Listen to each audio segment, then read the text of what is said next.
बस रजत, बहुत हो गया। ये आखिरी बार सुन रही हूँ मैं। हमेशा का है तुम्हारा, हमेशा मेरा बर्थडे भूल जाते हो। हर साल तुम मेरा बर्थडे भूल जाते हो। मेरे बेस्ट फ्रेंड को तो वो याद रहता है।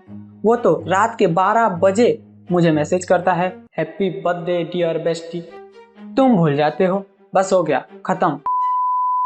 तो हमेशा रजत ही क्यों भूल जाता है? राजू को तो बराबर याद रहता है। आज मैं आपको बताऊंगा ब्रेन का स्टोरेज मैकेनिज्म, जो बहुत छोटा सा है लेकिन इम्पोर्टेंट है। So hey there, this is Shivam and you are watching out of syllabus. हम इस वीडियो में देखेंगे कि हमारा ब्रेन कैसे मेमोरीज को स्टोर करता है, कहाँ स्टोर करता है और कैसे स्टोर करता है। ये बताने से पहले मैं आपको कुछ फैक्ट्स बताना चाहूँगा। देखो, ब्रेन जो होता है ना, वो जब हम पैदा होते हैं तब प्री प्रोग्राम होता है। प्री प्रोग्राम से मेरा मतलब है कि ब्रेन को पहले से ही पता है कि जब हम पैदा होंगे हमें क्या क्या चाहिए होगा जिंदा रहने के लिए। हम इंसान लोगों के ब्रेन में जब पैदा होते हैं तब बस सांस लेना, ब्लड सर्कुलेशन और डाइजेशन के ही प्री प्रोग्राम होते हैं। उसके अलावा और कुछ भी प्री प्रोग्राम नहीं होता। तो इतनी सी प्री प्रोग्राम से हम पैदा होते हैं। बाकी चीज़ें खुद से ही सीखना पड़ता है।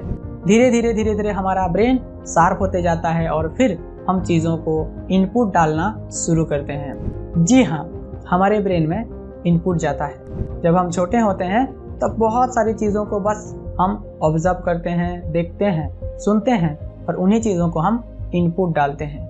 वो फिर जाके हमारे ब्रेन में स्टोर होता है। फिर वो फ्यूचर में हमारे थॉट्स, इमोशंस, बिहेवियर, डिसीजंस इसी रूप में सामने आते हैं और उसे कहा जाता है आउटपुट। इन सब चीज़ों को हम साइड में रखते हैं। हमारा मेन फोकस है ब्रेन मैकेनिज्म। हम बहुत सारी चीज़ें लाइफ में देखते हैं, करते हैं। उठते ही ब्रश करने से लेके जब हम सोते हैं तब उस दिन भर में हम बहुत सारे काम करते हैं। स्टूडेंट लोगों के लिए पढ़ाई हो गया, जॉब करने वालों के लिए फाइल्स पड़े होते हैं। हम डे टू डे लाइफ में बहुत सारी चीज़ें करते हैं। बताने जाएं तो एक एक चीज़ हम नहीं बता पाते। हमारा ब्रेन हर एक चीज़ों को स्टोर नहीं करता। तो फिर क्या करता है? हम तो हर दिन बहुत सारी चीज़ें करते हैं, बहुत काम करते हैं, बहुत सारी पढ़ाई करते हैं, लेकिन वो सारी चीज़ जाते कहाँ हैं? देखो, ब्रेन में 3 तरह के मेमोरी सिस्टम होते हैं। पहला सेंसरी मेमोरी, दूसरा शॉर्ट टर्म मेमोरी और तीसरा लॉन्ग टर्म मेमोरी। ये सुनने में जितने हार्ड लगते हैं, समझने में उतने ही आसान हैं। पहला आ गया हमारा सेंसरी मेमोरी। सेंसरी मेमोरी का मतलब है जो मेमोरी हमारे सेंस ऑर्गन में ही रुक जाते हैं, हमारे अंदर ब्रेन तक नहीं पहुंच पाते। सेंस ऑर्गन क्या है वो तो आपको पता ही होगा।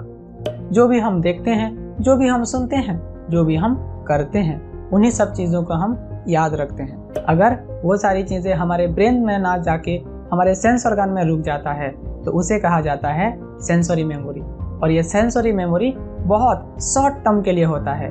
मान लो जैसे कि कुछ मिनटों के लिए ही होता है। और इसका एग्जाम्पल आप लोगों को पता ही होगा। आप घर से निकलते हो कुछ सोच के, लेकिन बाहर जाते ही आप वो चीज़ें भूल जाते हो। इसके पीछे का रीज़न है हमारे एनवायरनमेंट से हमारे सेंस ऑर्गन कनेक्ट रहते हैं। जब हम रूम से बाहर निकल के बाहर दुनिया में जाते हैं तो उनका एनवायरनमेंट, उनका हवा सब अलग होता है। तो हमारा जो सेंस ऑर्गन में जो मेमोरी होता है वो डिलीट हो जाता है ऑटोमेटिकली, क्योंकि ब्रेन को ऐसा लगता है कि अब वो अपना काम खत्म करके एक जगह से दूसरे जगह जा रहा है तो इसको मैं डिलीट कर देता।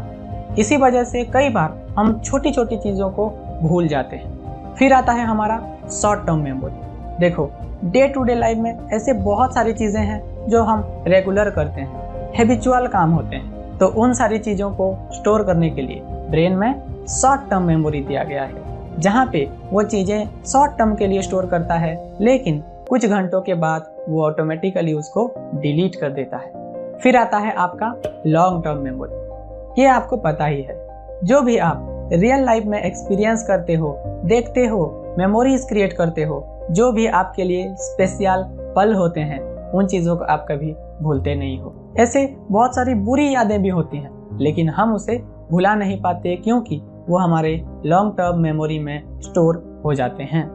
तो फिर क्या और कौन सी चीज़ें हमारे ब्रेन में लॉन्ग टर्म के लिए स्टोर होता है और क्यों लॉन्ग टर्म के लिए स्टोर होता है? देखो, इसको समझने के लिए आपको समझना पड़ेगा सेंस ऑर्गन। जितने ज़्यादा सेंस ऑर्गन पार्टिसिपेट लेंगे एक पर्टिकुलर काम को एक पर्टिकुलर टाइम पे करने के लिए, उतने लंबे टाइम के लिए वो यादें हमारे मेमोरी में स्टोर हो जाएंगे। अगर इसी चीज़ को हम पढ़ाई के लिए, जॉब करने के लिए और हमारे लाइफ के इम्पोर्टेंट कामों के लिए इस्तेमाल करें तो वो भी हम हमेशा के लिए याद रखेंगे, उसे भी हम हमेशा के लिए भूलेंगे नहीं। लेकिन एक चीज़ और जो मैं करता हूँ जब मैं बुक्स पढ़ता हूँ, इमेजिन करके पढ़ने से चीज़ें ज़्यादा अच्छे से याद रहते हैं, लेकिन इसके अंदर हम एक प्लस पॉइंट ऐड करते हैं।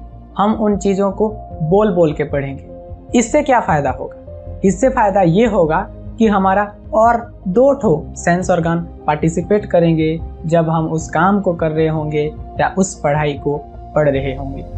और वो 2 एक्स्ट्रा सेंस ऑर्गन कौन कौन से हैं? हमारा माउथ और हमारा ईयर। ये 2 सेंस ऑर्गन और पार्टिसिपेट लेंगे, उस वजह से उस चीज़ को हम ज़्यादा अच्छे से याद रख पाएंगे। साइंटिफिकली बोलूँ तो उसको ब्रेन और ज़्यादा इम्पोर्टेंट मानेगा और उसको लॉन्ग टर्म मेमोरी में स्टोर करना शुरू करेगा। वो सारी चीज़ें जो आप लॉन्ग टर्म मेमोरी में स्टोर करना चाहते हो उसको ट्राई करो कि ज़्यादा से ज़्यादा सेंस ऑर्गन को पार्टिसिपेट करो और उसे याद रखने की कोशिश करो। यही है जो लोग बोलते हैं ध्यान लगा के पढ़ो, फोकस लगा के काम करो। अगर आप उसके बारे में, ब्रेन के बारे में ज़्यादा जानना चाहते हो तो कुछ बुक्स हैं जो आप पढ़ सकते हो, जैसे कि द स्टोरी ऑफ ब्रेन। इस बुक में आप पढ़ सकते हो कि आपके अंदर ब्रेन में क्या क्या होते हैं पूरे डेप्थ में। यही चीज़ें अगर रजत को पता होता तो उसकी वाली आज उसके साथ होती। I hope you will find this video informative. If you find this video informative, please like the video and if you want, you can subscribe the channel. तो इसी के साथ मैं इस वीडियो को ख़त्म करता हूँ। आपसे मुलाकात होगी दूसरी वीडियो में एक नई टॉपिक के साथ। तब तक के लिए take care of your loved once.